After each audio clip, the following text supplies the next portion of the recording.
right, everybody. Welcome to the GamerCast Network Video Game Show, episode number 9, for Friday, October, 27th, 2006. With me today, as always, Chad. Hey.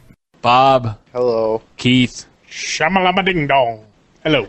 All right, well, in GamerCast Network community news, I'm going to be at the Medal of Honor Airborne EA community event out at EA's campus in LA. And if you guys have any questions that you want me to ask EA, any questions about Medal of Honor, any questions to the developers, drop me a line, tom@gamercastnetwork.com. Tom, by the time they hear this, that you're already going to have been out there and probably, I got a question for you, though. Well, if you had been on the show last week, you could ask then. At exactly what dollar amount was it that their soul was finally sold? I want to ask him if if I should expect like Dwight Eisenhower's Normandy 2007 now with higher polygon Nazis.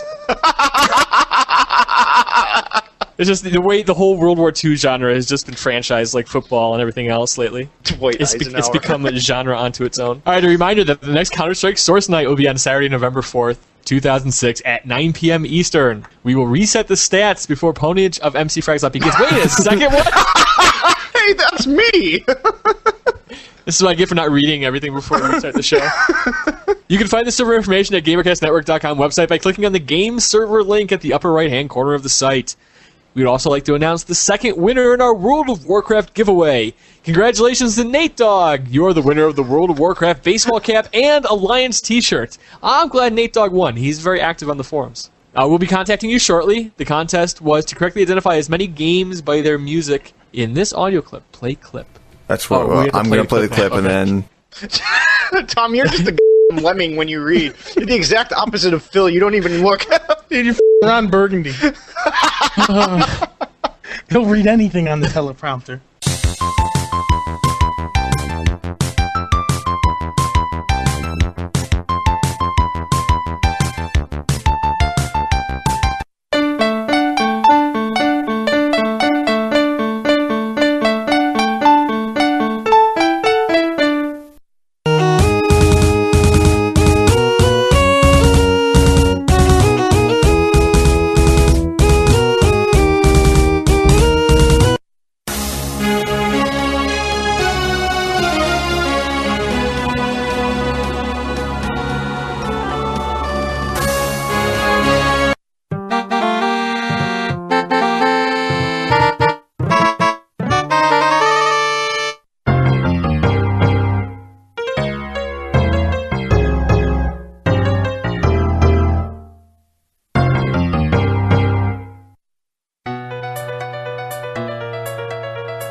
The games in the clip in the order they were played were Sonic the Hedgehog, Frogger, Ninja Gaiden. Did I say that right? Ninja Gaiden? Right.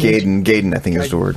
Whatever. Soul Calibur, Mega Man, Wizards and Warriors, and finally, Friday the 13th. Oh, was that Friday the 13th for NES?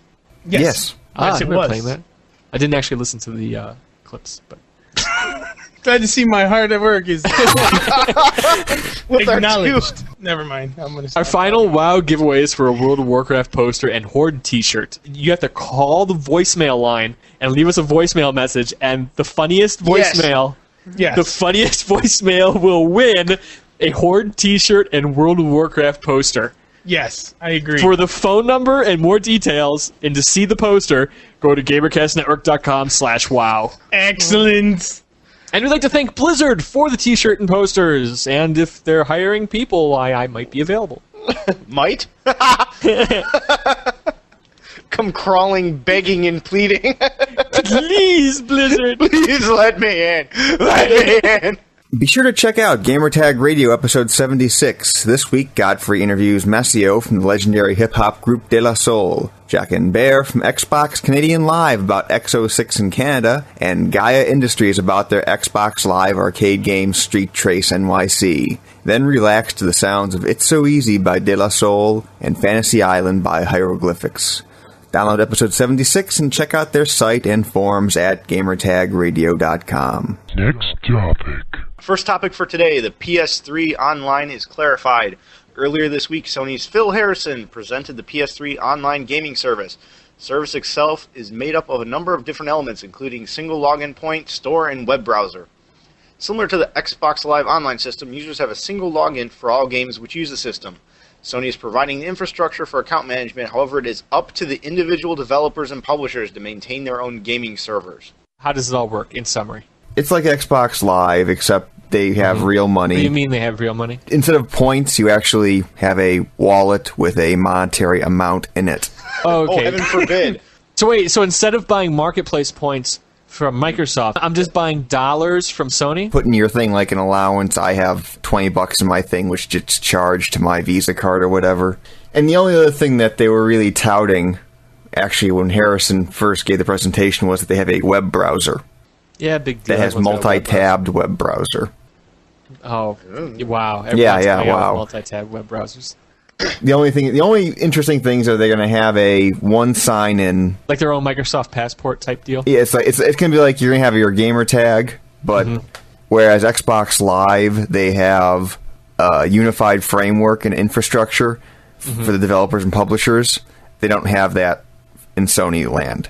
Except that they're giving their third-party publishers an authentication system. Yeah, that's basically it. They have authentication. So that's okay. So if I'm running a game for Sony, that's all I'm getting from Sony is authentication. And then everything else is going to be your own servers, your own stuff, your own rollouts. Yeah, that sucks. For the currently planned multiplayer games, there are no fees associated with them, but that's currently planned. So down the line, what do you mean by that? Well, there's always been this wondering what's Sony going to do with multiplayer gaming. Are they going to eventually charge for it? Are they going to say, hey, to play Half-Life 2? Oh, you know what they're going to do? This is what they're going to do. They're going to say, we have no monthly fee for our online service, none at all. Except when someone like EA wants to put out a game that has a multiplayer aspect, EA is going to charge you. They're like, if you want to play EA title whatever on Sony, you're going to have to pay $10 a month. And then everyone's going to bitch and moan, but then Sony's going to be able to wash our hands and say, well, that's the they're going to give us the standard Chris Palladino song and dance. That's the publisher. We can't do anything about that. Exactly. It's only our hardware. And then Microsoft came back basically saying what his thoughts on the whole service were. Wait, who's he? Chris Palladino?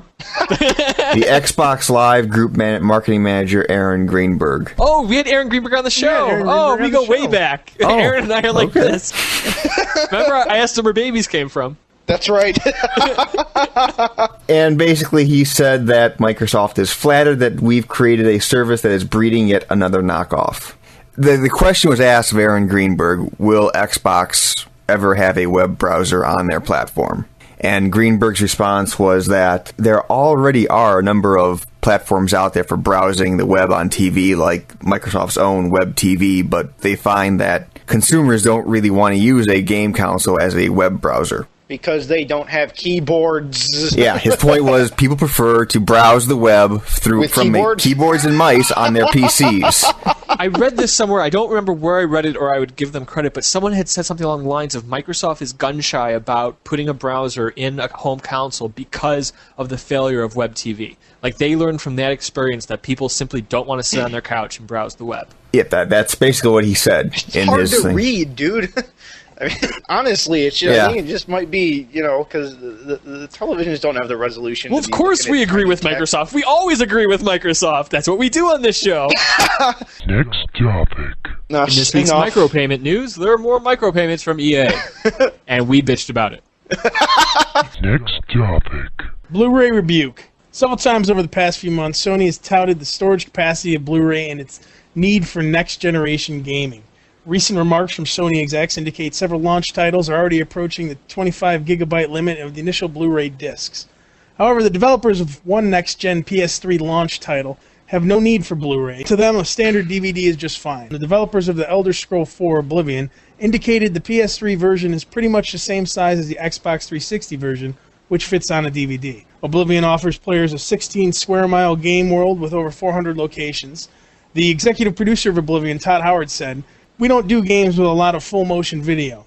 That's the kind of stuff that chews up disk space, especially when it's in HD. What are the differences between the Xbox 360 and PS3 version of Oblivion? There are graphical improvements in the PS3 version. However, these are attributed to the extended development time and not the PS3 platform itself. Okay, now Chad, I want to ask you a question. And have you heard how the next generation of NVIDIA cards is going to work? What the hell are they called? G80s or something? Yeah, the G80s, the 8800s, which are going to require 400-watt power supplies. Really beast things. Did you hear about what they're going to do as far as hardware? How they're getting rid of, like, here's your pixel shader. Yeah, it's now a unified pipeline, basically. And they're going to have 128 separate multi-purpose shaders or processors, whatever, they'll just general use ones on them.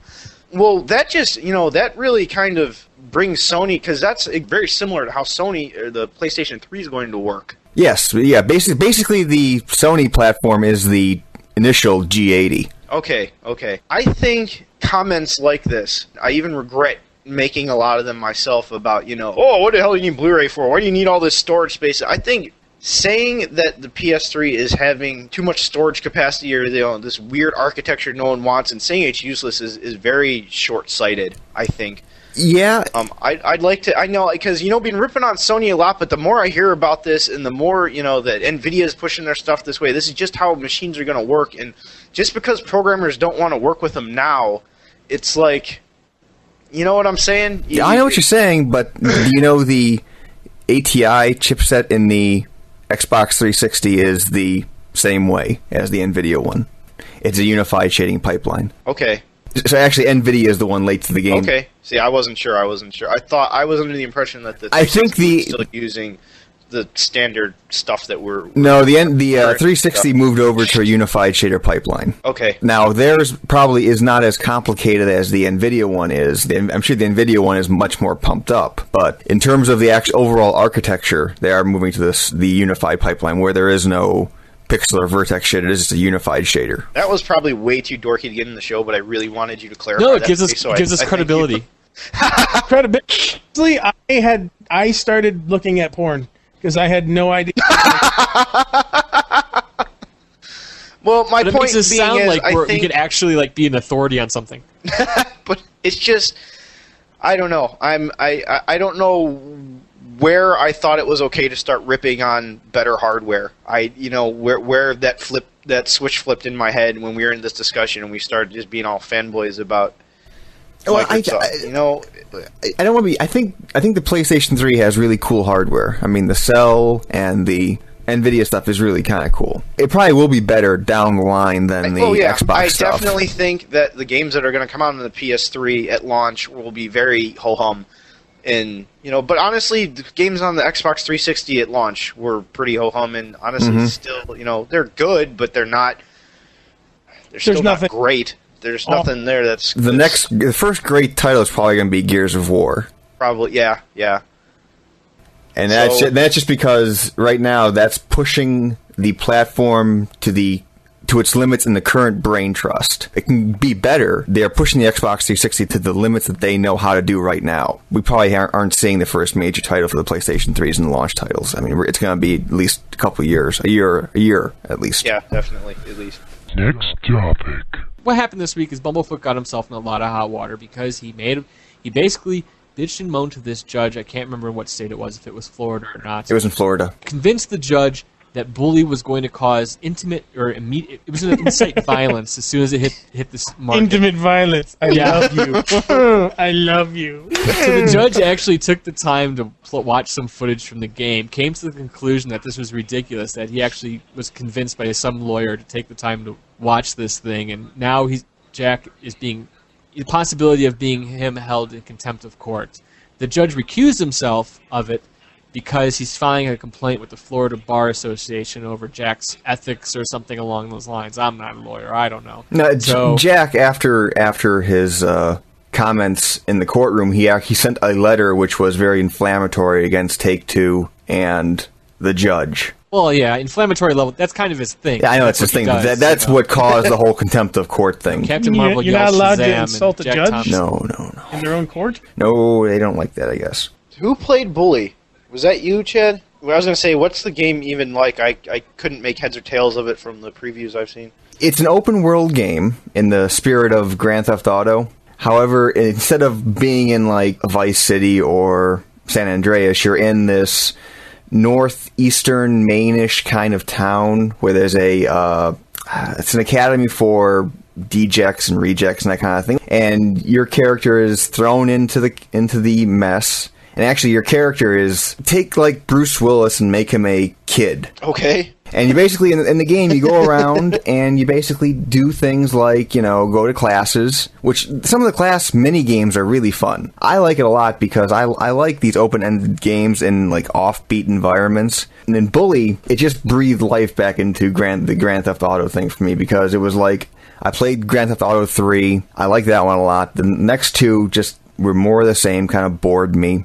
But Bully just is really kind of fun. The in-game humor, they have like a nerd group that plays like a Dungeons and Dragons ripoff, and you have to go help them get their notes back for the game, and their character sheets and whatever. Real quick, Chad, are you an aggressor? Are you a bully, or is it... At what point in the game can I go into the cafeteria and shoot everybody is what I want to know. I'm only about 1/3 of the way through the actual single-player game, and if there's something more violent than using a slingshot or beating somebody up on a wrestling mat, I haven't seen it yet. There really isn't anything really violent in the game. I mean, you can be a bully, but the game kind of drives you to being the nice guy. I could walk around and start beating up the nerds and start beating up the greasers, but the missions themselves make you out to be the nicer guy, the guy who fights the bullies and stands up for the greasers. nerds. Does this take place in like the 50s? Yeah, they have a whole greaser kind of group too, which are like all leathered coats and that kind of thing, and they're all like their own. They have a whole nice infusion of different kinds of genres here. But I haven't seen anything to make it out to be a mass murder,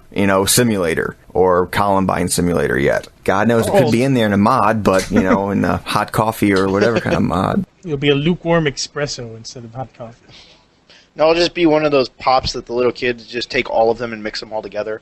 I don't know what the hell's the name for that.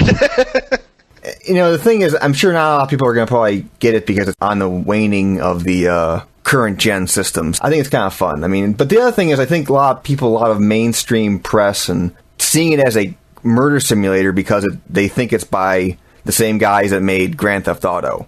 And it really isn't the same group that made Grand Theft Auto. It's the same publisher and the same developer corporation, Rockstar, but these guys are Rockstar Vancouver, which used to be called Barking Dog Studios, which made the RTS Homeworld. Okay. And most people like me know them as the guys that made all those Counter-Strike maps. Yeah, they made a lot of Counter-Strike stuff. So these guys just basically took the Grand Theft Auto game engine from Rockstar North. Not a lot of gun shooting, not a lot of gun toting. Your slingshot does have a sniper scope, but that's about it. That's as close as you get. Yep. Would you recommend renting it so far? Or? I would say, if you're into the Grand Theft Auto kind of stuff, definitely probably you want to get this one. But if you're just kind of marginally interested in Grand Theft Auto and open world games where you can go around and do anything, probably want to rent this one first to see if the actual content is for you. If you're looking for guns and whatnot, this really probably isn't your thing. Next topic. Gaming in China. Chinese game developers, with support from the Chinese government, are tapping into the online gaming market with MMOs to compete with World of Warcraft. Shanda Interactive Entertainment is developing Chinese Heroes, which is a patriotic MMO designed to instill traditional values in its players. The game will be rendered in cartoon style with tasks such as moving bricks and catching raindrops on a building site. This game will feature 100 Chinese national heroes and their life stories, which gamers will be quizzed on. Wow. Such traditional values. History class online. Yeah, I know, like those traditional Chinese values of moving the bricks Such and catching the traditional raindrops. values as kill your firstborn if it's not a male.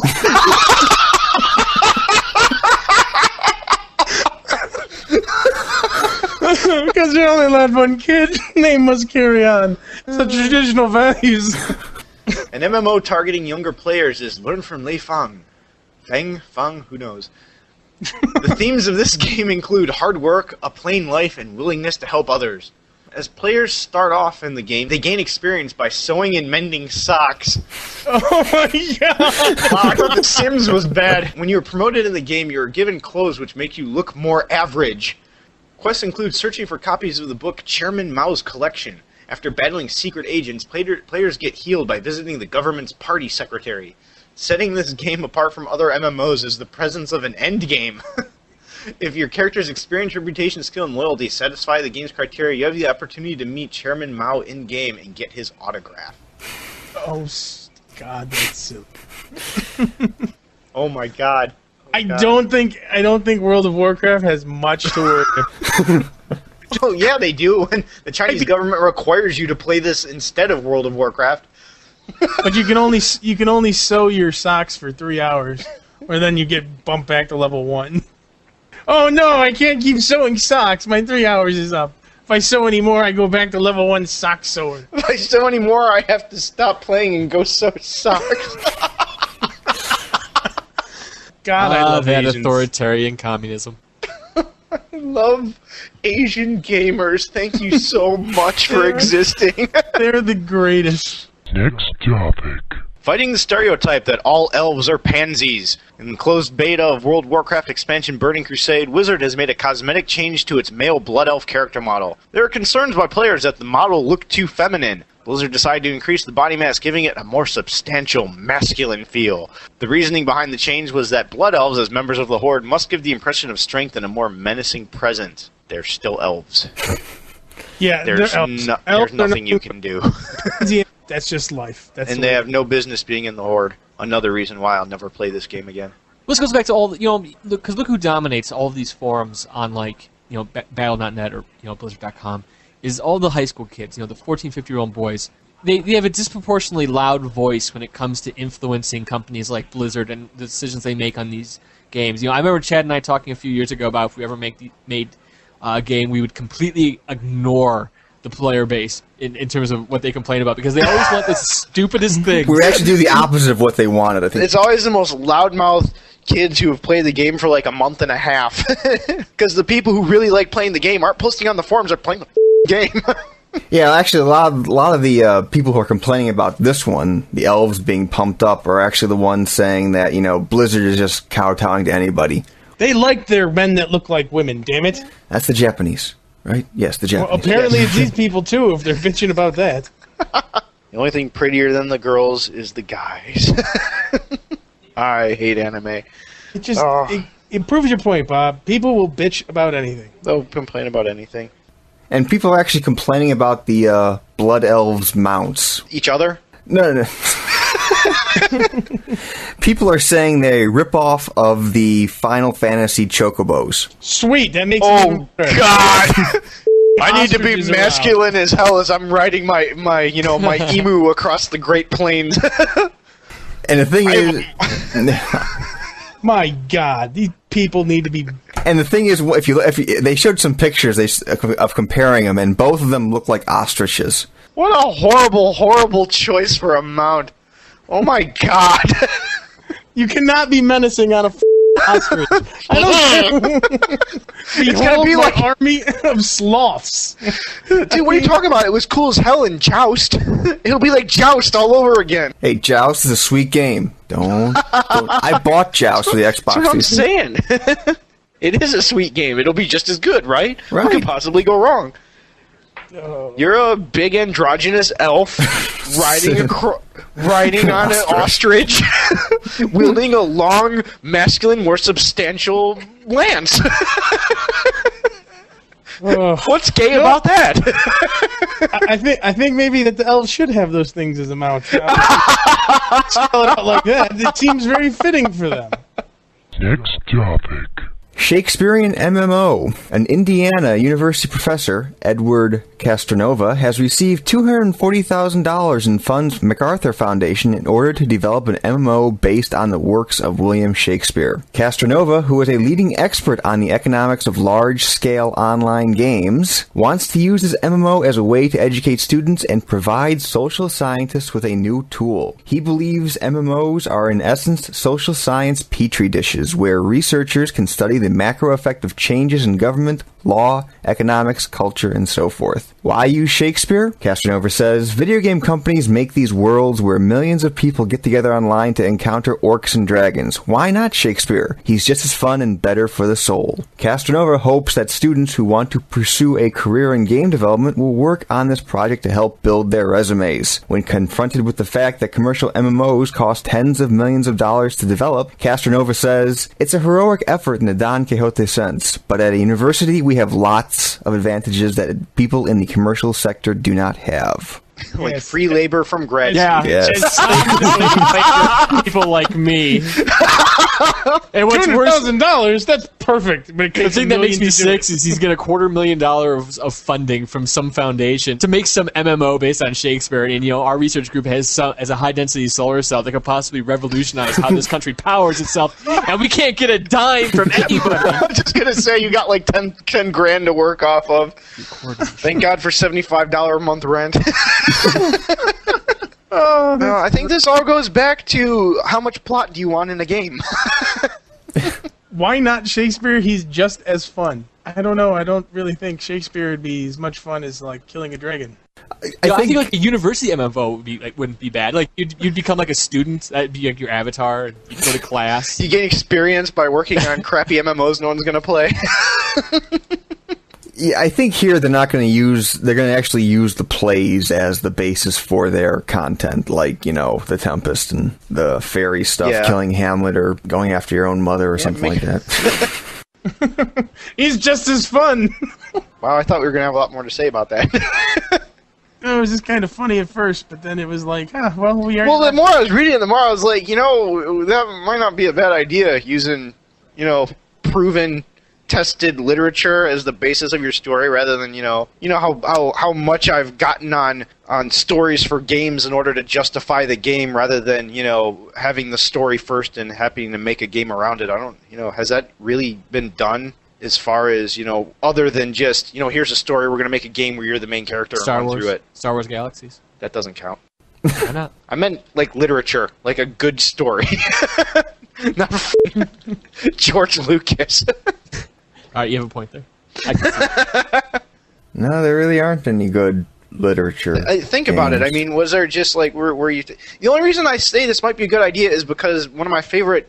Here comes the cartoon crap again. One of my favorite cartoon shows of all times was Gargoyles, and the best season they had was the season that was based off of running through all of Shakespeare's plays. A lot of the backstory behind Gargoyles was taken from Shakespeare, and who knows, maybe it won't suck. Was that when they were going around in the boat? And, and that's what I thought. kept going back and forth to Avalon and stuff with Oberon Oh, yeah, and I all that. remember that now. Yeah, that was a pretty sweet series. Yeah, that's what I say. And then you reminded me of like Macbeth, and I was like, hey, Macbeth didn't suck. That might actually be kind of cool. Well, my favorite was the Saturday morning Dungeons and Dragons cartoon, but they already kind of have a game based on that. The Shakespeare one could be cool if it wasn't being done by a bunch of university students. $240,000 ain't gonna cut it, buddy. Yeah, I think you missed a zero. You missed a couple zeros to tell you the honest to God truth. Next topic. I wanted to have at least one Halloween topic, and my thoughts were favorite zombie game of all time, best in-game kill, or any Nostradamus-esque predictions of the gaming future, where like pay-for-play content starts charging the blood of your firstborn, or the WoW population exceeds that of the real world. Nah. Nah. I really don't have nothing to say about it. Does anybody have anything interesting to say? Well, there you go. That was our Halloween segment. Next topic. And now this week's mailbag.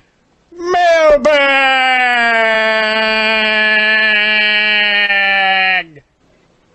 Thank you. You're welcome. Joseph writes, Chris's comments on episode 8 were disappointing. I usually associate the show with unbiased, informative coverage, but I found the discussion on Lumens a bit tiresome. I'm not upset about what Chris said. He has a job to do, and I wouldn't expect him to do anything different to jeopardize that. I'm more upset with what he is forced to do on the show. The game is obviously being Gran Turismized, and to say that isn't stringing along what should be free content is ridiculous. I'm not bashing Chris, because even as a Microsoft person, I still feel he's been an asset to the show. It's just I don't listen to hear prepared marketing schlock that is force-fed down gamers' throats. I'm an intelligent, educated person who happens to be a gamer, and I'm sick of being talked down to by marketing bigwigs who are constantly trying to tell me what's fair. I'd like to tell you that Chris is not a bigwig of anything. Nor was anything prepared. He wasn't prepared. He's just talking out of his ass, buddy. I hate to tell you that. He's just good at BSing. It's a little absurd to hear you all bashing Sony's behavior with Gran Turismo and then turn around and have Chris defend the same game type scheme simply because it's being backed by a different corporation. That kind of trash has its place, and it shouldn't tarnish Chris's good reputation or the show's credibility. Well, I've said my piece. I'm going to go fantasize about playing with my Wii. Joseph. Anywho. We had a discussion on the forums about this. If you really, go to gamercastnetwork.com/forums and check out the thread called Double Talk, and we went over this, and that, going forward, things are going to be a little different, and Chris's role will be a little different on the show. I'll tell you what, Joseph, the show was Chris's baby, and we're happy to have Chris on the show regardless of what he gets to say. And, I agree with you, it was pretty biased, and I think we try our best not to have it that way, but Chris can say what he can say, and we're just happy to have him on the show. But we appreciate all criticisms and any email whatsoever. Sony sucks. And Sony does suck. Hey, all I gotta say is I wasn't on that show, so I don't know where I was going with that. Then Ivan did a good job of criticizing Luminous and Microsoft. I thought he did too, but Hello, I am a PlayStation 3. And I'm an Xbox 360. I like you. I like you too. You're nice. And I love the way you say your L's. It's very clear. Thank you very much. I think we should be friends. We should be friends. I like your shirt. Okay. what's that? I'm not sure what the hell that was. Thank you, Rainmaker, for your audio. Well done. We like you too. Yeah, and who's telling us we pronounce pone wrong? Let's see. From Nathan. Subject, please stop. You're embarrassing yourself. For the record, pone is pronounced own. What credentials does this guy have? First of all, Wait! I know you have... Wait! No, because he rips on Keith. I know you have trouble with difficult words like interpret. But please don't noobify yourselves. What I want to know is what credentials does this guy have? What leagues are you in? What clans have you been part of? I have played with hundreds of players in both clan scrimmages and official sanctioned games. And you know what? People say it both ways. And just as many people are saying pwned as people say owned. So you know what? You're full of crap. Just as many people say and if I find out who you are in the forums, you're banned. You're banned. Embarrassing yourself. You just take stuff way too seriously. Well, I want to know what kind of credibility. Anything having to do with the word pwned, you just really can't deal with, can you? You can't you just can't come on our show and make some pronouncement like that that's completely out of your ass unless you have something to back it up with. Damn, dude. I've actually spent a lot of time in the gaming community. I've actually been out there in the leagues playing, and I know the lingo that the kids are using. I know what the kids are saying online. You do. He's down with the kids. I know what's hip in school. And he knows what is whack. Wiggity whack. I know the shizzy and the hizzy. Actually, it's the shizzle. Hit the shizzle. Oh, that's And by the way, I'd like to say, many people say interpret in lieu of interpret. Many people. And that was also the name of the company. That wasn't necessarily the word interpret. I have a theory about that, Keith, of why we sometimes completely mispronounce words like that, and I blame Dungeons & Dragons. It's because when we were young and played Dungeons & Dragons, they commonly used a bunch of words that we had no idea to pronounce, and rather than looking them up, we would just pronounce them in the most godlike and domineering voice we could possibly think of. Yeah, we would. Here, I'll pick some random sentence. A normal person would read this sentence, a little something I whipped up in my audio kitchen. Now, if we were reading this from a D&D thing and say didn't know how to pronounce half of the words, it would come out like this. Ah, little something I whipped up in my audio kitchen. That does make sense, because, yeah, we would do that. That's exactly Monitor! How dare someone try to correct my leet speak? I'm glad you can let things go, Tom. Yeah, they really don't affect you. I know, don't attack my geek credibility. Don't. You have no idea what you're doing. Please don't noobify yourself. Bitch, I've made server administrators take their servers down because I was pwning them so badly. You have no idea who you're talking with. Well, that was episode number 9 of the GamerCast Network Video Game Show. Thanks for tuning in, and I'll see you guys all next week. While he's still on hiatus. Check out our website, www.gamercastnetwork.com. Remember to check out our WoW giveaway, www.gamercastnetwork.com/WoW. Check out my coverage of the EA Medal of Honor community event at tom.gamercastnetwork.com. Don't forget to also leave a voicemail message for us to get entered into our WoW giveaway at 206-984-GAME. This is a long-distance call and all normal charges apply. And if you haven't already subscribed, go over to gamertagradio.com and check those guys out. Thanks, everybody. We'll see you next week. Bye-bye. Actually, we never see him.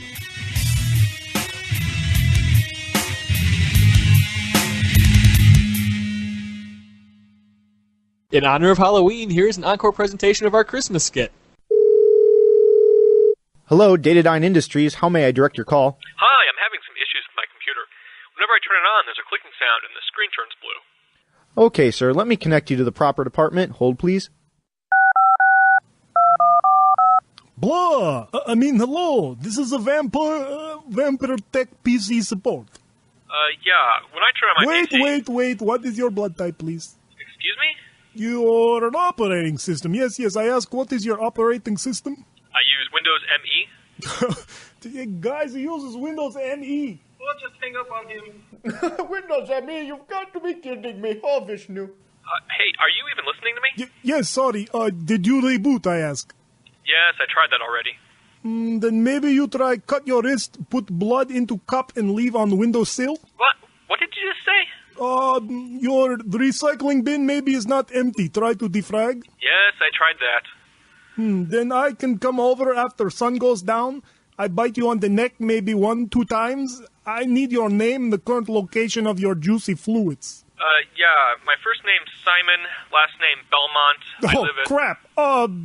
We are breaking up. Dude, it's all...